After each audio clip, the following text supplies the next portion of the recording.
कक्षा 10 रसायन विज्ञान का जो पहला चैप्टर है, चैप्टर का नाम है रासायनिक अभिक्रियाएं एवं समीकरण, केमिकल रिएक्शन एंड इक्वेशन। आज हम लोग इसी चैप्टर के बारे में विस्तृत अध्ययन करेंगे। इसमें सबसे पहली हेडिंग है अभिकारक रिएक्टेंट। कोई भी रासायनिक अभिक्रिया होती है तो उसमें उस रासायनिक अभिक्रिया में तीर के पहले जो कुछ भी तत्व, यौगिक या रासायनिक पदार्थों को लिखा जाता है उसे हम अभिकारक रिएक्टेंट के नाम से जानते हैं, या जिन पदार्थों के मिलने से उत्पाद का निर्माण होता है उसे हम रिएक्टेंट अभिकारक के नाम से जानते हैं। दूसरा है उत्पाद, प्रोडक्ट। अभिकारक जब आपस में क्रिया करके जो नया पदार्थ बनाते हैं उसे हम उत्पाद कहते हैं, या किसी रासायनिक अभिक्रिया में तीर के बाद जो कुछ भी हम लिखते हैं उसको हम उत्पाद के नाम से जानते हैं। इसी क्रम में रासायनिक समीकरण, केमिकल इक्वेशन क्या होता है। हम ये जानते हैं कि रासायनिक अभिक्रिया या कोई भी रासायनिक समीकरण जब हम प्रदर्शित करते हैं तो उसमें जो है जो तत्व, यौगिक भाग लेते हैं उनको उनके प्रतीकों के माध्यम से अथवा उनके सूत्रों के माध्यम से प्रदर्शित करते हैं। जब किसी रासायनिक अभिक्रिया में भाग लेने वाले तत्व अथवा यौगिक को उनके प्रतीकों एवं सूत्रों के माध्यम से व्यक्त किया जाता है तो जो समीकरण प्राप्त होता है हम उसी समीकरण को कहते हैं रासायनिक समीकरण, या अंग्रेजी में कहते हैं केमिकल इक्वेशन। जैसे यहाँ एक रासायनिक अभिक्रिया दर्शाई गई है। यह CH4 मीथेन का सूत्र है, यह ऑक्सीजन है, कार्बन डाइऑक्साइड है, वाटर है। इसमें तीर के पहले ये दोनों जो लिखा गया है ये अभिकारक है और तीर के इधर जो लिखा गया है ये दोनों उत्पाद है। इस तरह से हम इसे एक रासायनिक अभिक्रिया भी कह सकते हैं और इसी को हम एक रासायनिक समीकरण भी कह सकते हैं। तो रासायनिक समीकरण का मतलब है किसी रासायनिक अभिक्रिया में भाग लेने वाले जो अभिकारक होते हैं,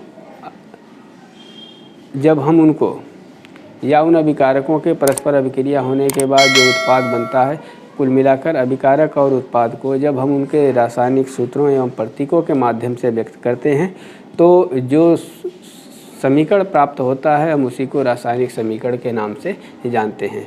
जो रासायनिक समीकरण होता है उसकी विशेषता ये होती है कि तीर के पहले अर्थात बाईं तरफ या अभिकारकों का जो पक्ष है वो, और तीर के बाद अथवा दाईं तरफ अथवा उत्पाद का जो पक्ष है वो, दोनों तरफ आपस में परमाणुओं की, अणुओं की जो संख्या है वो समान होनी चाहिए। तब तो वो एक संतुलित रासायनिक समीकरण कहलाएगा अथवा वो असंतुलित रासायनिक समीकरण कहलाएगा। तो एक किसी भी रासायनिक समीकरण को संतुलित होना ज़रूरी होता है। यदि वह असंतुलन की स्थिति में है तो उचित संख्या से गुणा करके हम रासायनिक समीकरण के अणु एवं परमाणुओं को दाएं और बाएं पक्ष संख्या जो है समान करते हैं। इस घटना को रासायनिक समीकरण का संतुलन करना कहा जाता है।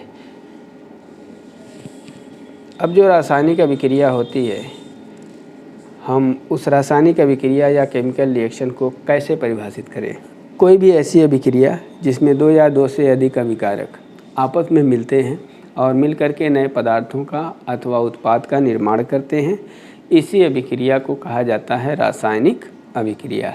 रासायनिक जो अभिक्रिया होती है, इस रासायनिक अभिक्रिया में अभिकारक जब आपस में क्रिया करते हैं तो अपने मूल क्वालिटी को खो देते हैं और नए लक्षणों वाले उत्पाद का निर्माण करते हैं।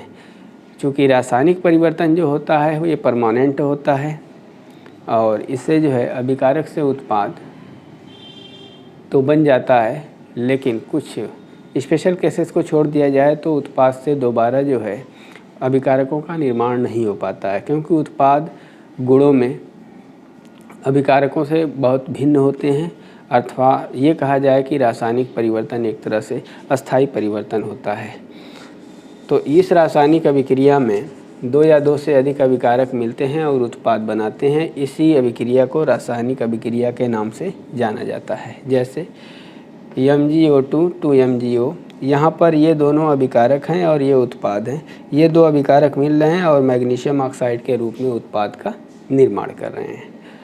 अब जो है कोई रासायनिक अभिक्रिया अगर हो रही है तो हम लोग कैसे पहचानेंगे कि ये रासायनिक अभिक्रिया हो रही है और रासायनिक अभिक्रिया है अथवा नहीं है।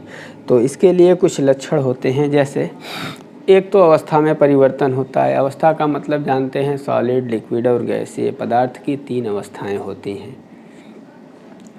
तो रासायनिक अभिक्रिया में एक होगा कि भाई जो अभिकारक की अवस्था होगी वो अलग हो सकती है, उत्पाद की अवस्था अलग हो सकती है। तो अवस्था में परिवर्तन होता है। दूसरा है रंग में परिवर्तन होता है। तीसरा है तापमान में परिवर्तन। आप ये जानते हैं कि रासायनिक अभिक्रियाओं को कराने के लिए अधिकांश रासायनिक अभिक्रियाओं को सही ढंग से क्रियान्वित करने के लिए एक सूटेबल टेम्परेचर यानी तापमान की ज़रूरत होती है। तो उस ताप में परिवर्तन के द्वारा रासायनिक अभिक्रियाओं को तीव्रता के साथ घटित कराया जा सकता है। अगला है अवक्षेप का बनना और फिर अंतिम है आपका गैस का निकलना। तो अवस्था में परिवर्तन, रंग में परिवर्तन, ताप में परिवर्तन, अवक्षेप का बनना और गैस का निकलना, ये तमाम ऐसे कैरेक्टर हैं जिसके बुनियाद पर आप किसी रासायनिक अभिक्रिया की बड़ी आसानी से पहचान कर सकते हैं। अब हम लोग रासायनिक अभिक्रियाओं के प्रकार के बारे में बात करेंगे। रासायनिक अभिक्रियाएं जो होती हैं उनका मुख्य प्रकार कुछ इस तरह से प्रदर्शित किया गया है। पहला है संयोजन अभिक्रिया, दूसरा है वियोजन या अपघटन अभिक्रिया। वियोजन या अपघटन अभिक्रिया जो होती है सामान्य रूप से ये 3 तरह की होती है, ऊष्मीय अपघटन, प्रकाश अपघटन और विद्युत अपघटन। तीसरी अभिक्रिया का नाम होता है विस्थापन अभिक्रिया। यह 2 तरह की होती है, एकल विस्थापन और उभय अपघटन या द्विविस्थापन। अगला होता है ऊष्माशोषी और ऊष्माक्षेपी अभिक्रिया और आखिरी आपका है ऑक्सीकरण व अपचयन अभिक्रिया। आज के इस वीडियो में बस इतना ही। अगली क्लास में हम लोग इन तमाम रासायनिक अभिक्रियाओं के बारे में एक एक करके विस्तृत अध्ययन करेंगे। वीडियो अच्छी लगे लाइक, शेयर और सब्सक्राइब करना न भूलें। यदि कोई डाउट हो तो कमेंट बॉक्स में ज़रूर कमेंट करें। मिलेंगे फिर नेक्स्ट वीडियो में, तब तक के लिए बाय।